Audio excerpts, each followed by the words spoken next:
नमस्कार साथीहरू, म तपाईको चिरपरिचित मित्र तपाईलाई स्वास्थ्य सम्बन्धी जानकारी दिन सदाको जस्तै आज पनि तपाईको सेवामा स्वास्थ्य सम्बन्धी महत्त्वपूर्ण उपयोगी जानकारी लिएर उपस्थित भइसकेको छु।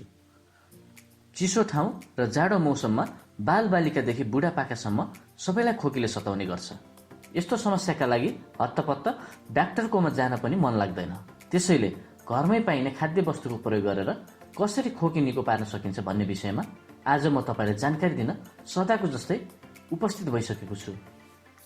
यदि तपाईले हाम्रो च्यानल सब्स्क्राइब गर्नुभएको छैन भने स्वास्थ्य सम्बन्धी जानकारीका लागि आजै सब्स्क्राइब गरिहाल्नुहोस् है। पहिलो विधि, अदुवा, कागती र प्याज। अदुवा, कागती र प्याज घरमै सहज पाइने खाद्य सामग्री हो।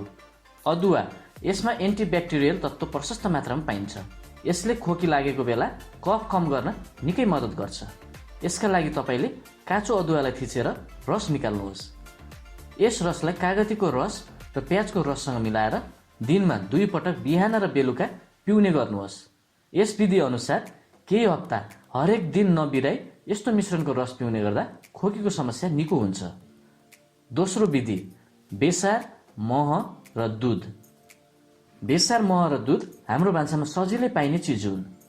बेसारमा एन्टिब्याक्टेरियल भन्ने तत्त्व हुन्छ। 1 चम्चा बेसारलाई 1 चम्चा महमा मिलाएर दैनिक बिहान र बेलुका सुत्नुभन्दा अघि 2 हप्तासम्म नबिराई खाने गर्दा खोकी निको हुन्छ। यसका अतिरिक्त बेसारलाई दुधसँग पनि खान सक्नुहुन्छ। यसका लागि 1 गिलास दुधमा 1 चम्चा बेसार राखेर 2 हप्तासम्म दैनिक बिहान र बेलुका लिनुपर्छ। तेस्रो विधि, ज्वानो पानी। सजिलै भान्सामा पाइने ज्वानोको प्रयोग गर्न जान्ने हो भने पनि खोकी निको गर्न सकिन्छ। त्यसका लागि बिहान बेलुका ज्वानोको 1 गिलास मनतातो पानी 1 हप्तासम्म नबिराई खाने गर्नुपर्छ। चौथो विधि, मुलेठी अर्थात् जेठी मधु। मुलेठी विशेष गरी घाँटी र स्वर खुलाउनका लागि गायक गायिकाले सेवन गर्ने गर्छन्। तर यही मुलेठीको पानी खाने गर्दा वा सानो टुक्रा बनाएर मुखमा राखेर चुस्ने गर्दा खोकी निको हुन्छ। यस्तै रमाइला र रोचक स्वास्थ्य जानकारीका लागि यस स्वास्थ्य जानकारी च्यानल सब्स्क्राइब गरेर छेउको बेल अर्थात् घन्टी चिन्ह थिच्नुहोला। धन्यवाद।